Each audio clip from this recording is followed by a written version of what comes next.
Swazi Tshabalala is my guest this evening. I'm delighted to speak to her, Madam President. And I call you Madam President deliberately because I know very well that once you have stepped into the race, automatically you're declared as that. Welcome to Kenya. Thank you so much. Did Thank they you very teach you much. some bit of Swahili? Yes, they did.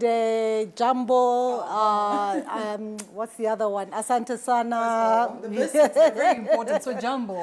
Thank you. Good to have you, yes. and excited to equally hear what you have in store for Africa. Perhaps we begin by addressing the elephant in the room, or perhaps the greatest conversation right now as to Africa funding and donor funding for that matter. Lately, the U.S. Embassy, that is in Nairobi, has disbursed about 44 billion shillings, that is to 12 health institutions in Kenya, to keep HIV, TB and malaria services running, even as, of course, we have heard of USAID funding, as well as, of course, the numerous other fundings that we have been receiving from the West. As you visit Kenya, what do you make of this, and what does it speak about Africa, and perhaps just what do you think Africans need to do to ensure that they can sustainably handle their problems without depending on the West? I think we are at a very interesting time in history, an inflection point, I would argue. And this has probably been ongoing without us realizing it from the time of the financial crisis, 2008, 2009. Right. We've seen that overseas development assistance has been declining for a while now. We had the pandemic, which, of course, exposed some of the weaknesses, you know, in the current, I guess, African architecture, if you like. We ran out of medicines. We ran out of basic medicines like malaria medicines during the pandemic as the world shut down. So there are some lessons that came out of that Black Swan event. And I think what's happening today is simply a continuation of that evolution that's been going on for a long time. And I think what it's forcing is for us to really assess what is our wealth. Our people are our wealth. The minerals in the ground are our wealth. Okay, so how do we then harness that wealth for Africa's development? And any African child would ask that, because I can tell you for the years that I have been in this game of journalism, and it's quite a long time, I have been talking about the African resources, that we are rich in resources, yet we continue talking about tapping into these resources. What is this gap that sits in here such that we've not been able to actually do that and harness Africa's resource as should be? So the gaps are many, and but I will focus on the ones that I think are the most important to get right. Okay. So one of the first gaps is the fact that we don't have the infrastructure that Africa needs. If you don't have electricity for 600 million of the continent's population, if you don't have digital you know, infrastructure that allows access to the internet, that means that your opportunity to leapfrog, for instance, in how you deliver education, how you deliver health, you lose that opportunity if you don't have that digital infrastructure. If you don't have roads, then the ability to actually trade or even to industrialize agriculture and make sure that Africa becomes food self-sufficient is also difficult. You know, how do you have, you know, industrialized agriculture without electricity, without, you know, water and sanitation, without roads to be able to go to markets, for farmers to be able to send their goods to market. So that's one area in which, you know, there is a gap, and it affects our productivity. Which is? No, it affects our productivity. Do you suppose that could have informed the shrink in the processes that we've set aboard as to, you know, first of all, having an intra-Africa free trade process, talking about common currency, which would be critical, I'm assuming, in terms of making sure that even the African Development Bank is able to function, you know, purposely towards ensuring that we have an economic free Africa? So I think that the Africa Continental Free Trade Area represents a great opportunity, but again, there are basic conditions that need to be in place to make that Continental Free Trade Area operational. One of them, as I said, it's this infrastructure. If you don't have if you don't have electricity, what are you doing? Right? So that's important. And then, of course, I think we need to agree as African countries how we harmonize to be able to trade with one another. Okay. I mean, I don't think it requires one currency.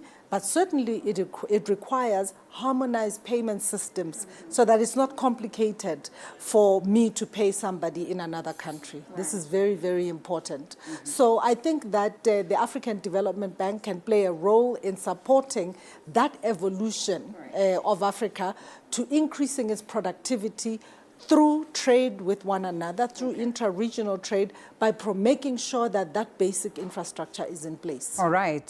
Scaling infrastructure as the foundation for transformation. Number one, unlocking private sector growth and financial innovation. Number two, high-performance African Development Bank. Number three, perhaps one of the biggest, what you would call strategies, or maybe the pillars exactly. of your plan for the African Development Bank. And I see this largely touch on the concerns that you have raised. Exactly. You have served under Dr. Adesina. Yes. You have served the African Development Bank in different capacities, or in a capacity very critical. Yeah. Why do you suppose that we have not achieved this? And what makes you think you would be the right person then to address these matters correctly within, say, 5 years? And then luckily, if you're to go for 2 terms, then another 5 years, and that we can speak of, getting strict and perhaps in line with Agenda 2063. And I'm glad you mentioned Agenda 2063, because that's the foundational ambition for Africa. That's the foundational vision of Africa. We don't need a new one. That vision is very good and articulate and agreed, most importantly, by all African countries. So this is important. So what I think that the African Development Bank needs to calibrate in its approach is to be a little bit more selective. I think that over the years we've tended to be more dispersed in all the different things that we do, and we understand, a lot of countries want different things, a lot of countries ask for different types of support, but our impact should really be towards making sure that we allow Africa to take a step up when it comes to its productive capacity. And you do that by making sure that that basic infrastructure is in place. The second part of the pillars of my vision is around the financial innovation. As you said, you noted yourself that the traditional financiers of development, all of them are crying that they don't have the resources.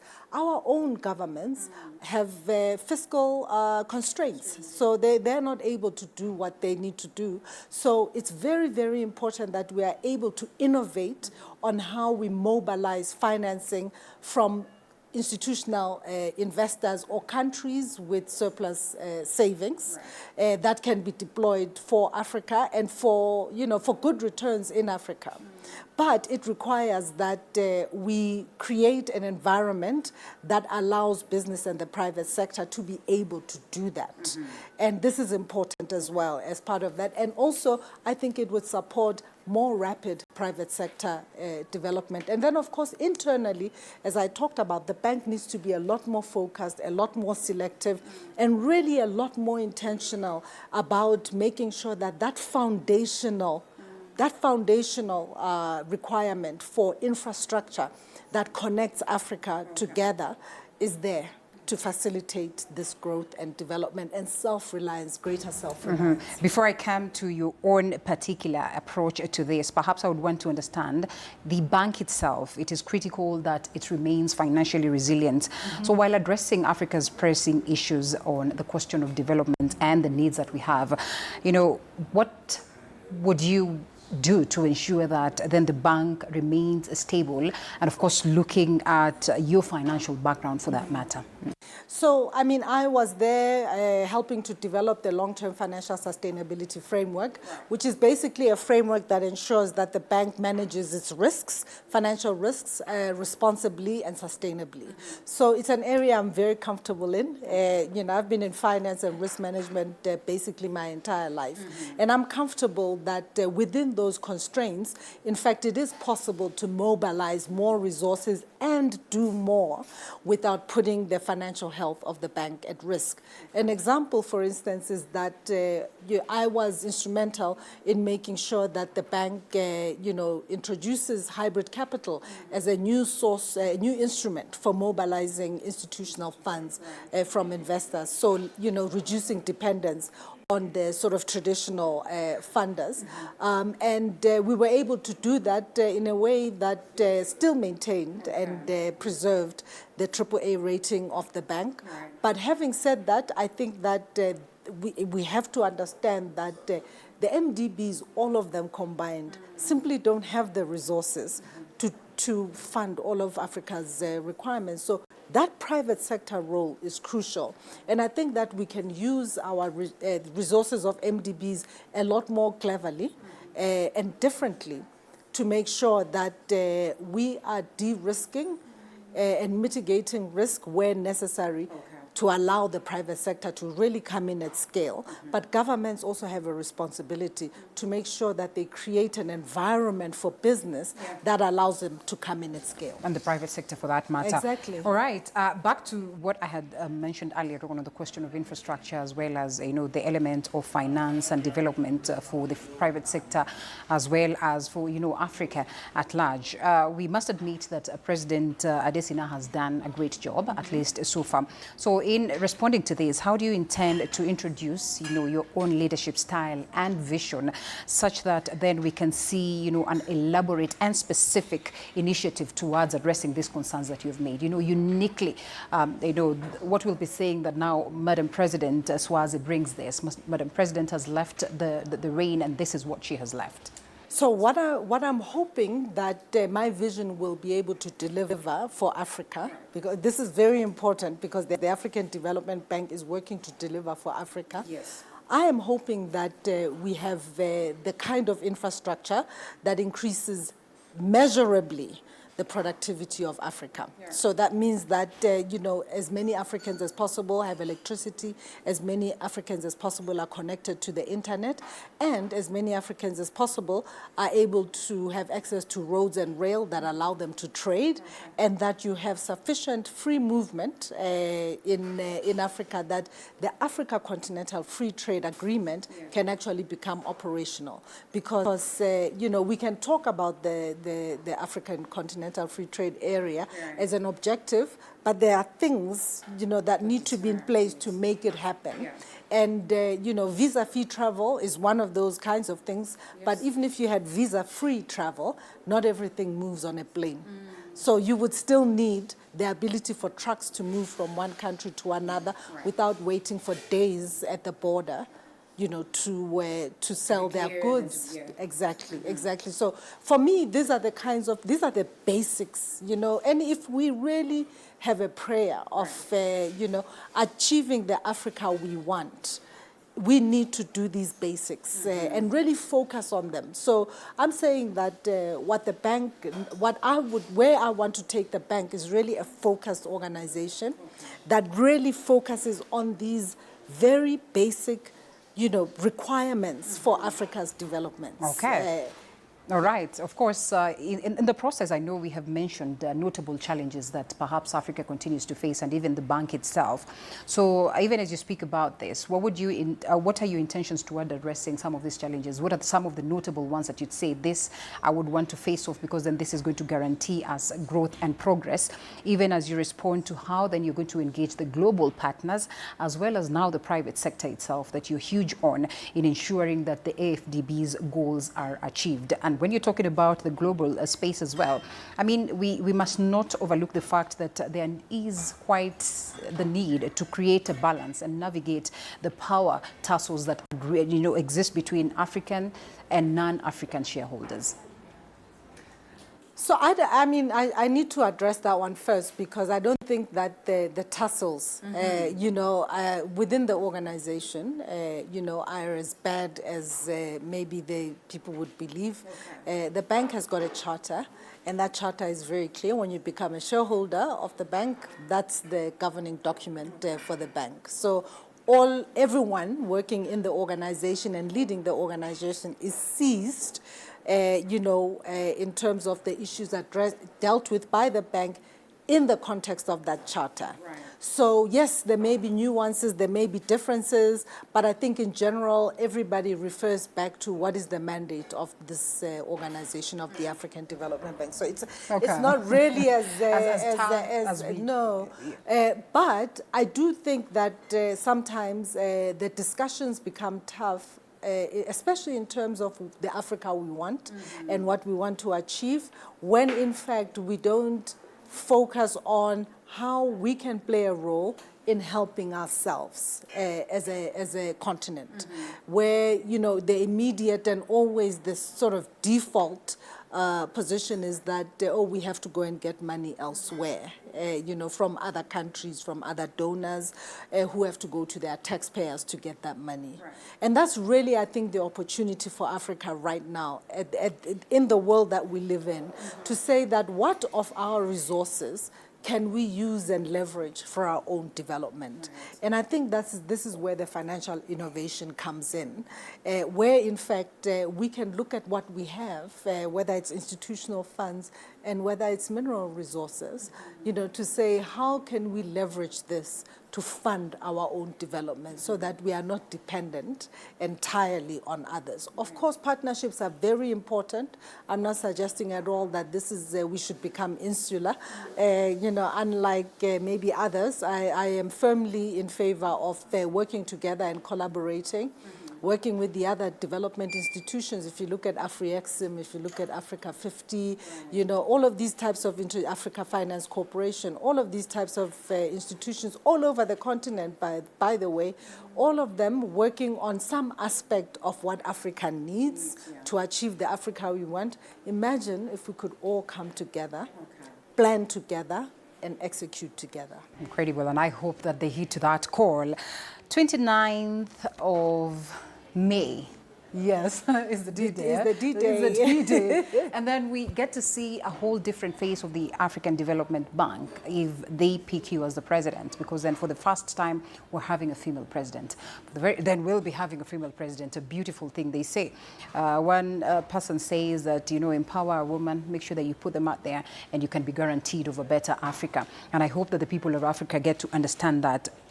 I know women would not be happy if I come out of this set without questioning you on your plans for inclusivity, especially gender equality, women's empowerment, you know, so that we ensure this remains central at the AfDB's agenda. And equally now, speaking about the vulnerable, who are the youth? Exactly. So, I mean, I think Kofi Annan put it very well, you know, a long time ago when he said that, you know, Africa's development will not be complete without, you know, including women. Right. And a bird cannot fly with one wing. So, I mean, for me, it's inconceivable that we can achieve the Africa we want if we leave half the population of the continent behind. Right. So this is, you know, as a woman, I see my role, for instance, in encouraging young girls and encouraging other women to go for it, you know, to not be afraid, to have the courage to take up their place, but also to understand that actually we are stronger together. Right. So really hoping that men also understand that it's as much their interest to ensure that women succeed, you know, than it is just a woman's work. It's very, very important for me to convey this. And of course, at the African Development Bank, that would mean that making sure that the workforce of the bank reflects that of the African continent.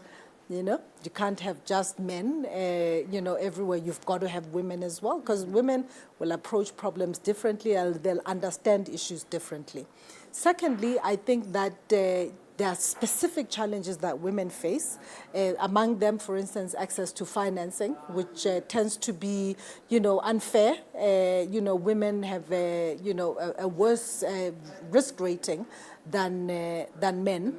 In a similar way that Africa complains that, you know, its risk is often rated worse than other regions, even though the reality is that actually we have a very good risk profile.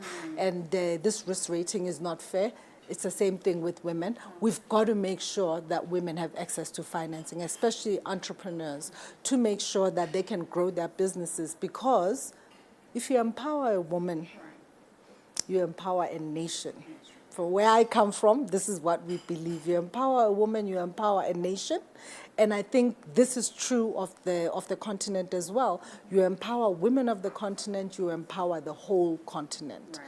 And then in terms of the youth, if you think about the role of those women, if they're empowered, for instance, you know, they have the capacity to raise youth, you know, that can take this continent to a higher level. That's our future. Huh? When you and I are too old to work, those are the people we'll be relying on to make sure that, you know, we live in a reasonable space. So we have to commit. We have to commit. And again, it brings me back to that infrastructure, okay? We will not be able to build schools and build hospitals all over the continent quickly enough to be able to address all of the youth of Africa. However, if we take advantage of digital infrastructure, we can leapfrog some of these technologies to make sure that, in fact, we deliver solutions to young people to prepare them for the future. Okay, yeah. Beautiful. And so as you speak to the African nations and perhaps the stakeholders, what would be your message as to your candidacy as well as your vision for the continent's future? And I know you have mentioned, you know, as we continue with the interview, but it's critical that we get the final elements to it, you know, like an elevator pitch. Exactly. My elevator pitch, in fact, is Lift Africa. So it's L, small I, FT. Okay? L, small I, FT. Large, regional, transformational infrastructure. That's the L. Okay. The F, financial innovation and private sector development. And the T is a transformed AfDB that is agile, efficient, and effective. Right. That is my elevator pitch. This is what I'm bringing to the table, and I have the credibility, I believe, and I have the track record to be able to say that I can deliver on this vision. And I believe that of all the candidates, I am probably the only one which can claim to be ready to go on day one. And it was like you read my mind, because I wanted to ask you, what do you think sets you apart from the other candidates? All right, if I'm not going to ask that, then I'm going to ask this. What legacy do you intend to leave at the African Development Bank? I really want to leave a legacy where every African child knows that their future is bright. Right. Isn't that what you want? No, I mean 100%. You know? That's all. Every African child must believe that they can be who they are and they have a bright future. All right, it's incredible. Bajabulile, interesting. You know, it's we must play around with the names. Swazi Tshabalala, thank you so much for speaking to us, Madam President. I'm very categorical when I say that. Wishing you nothing but the best. Thank you very, very much. And thank you for speaking to TV47. Thank you very much.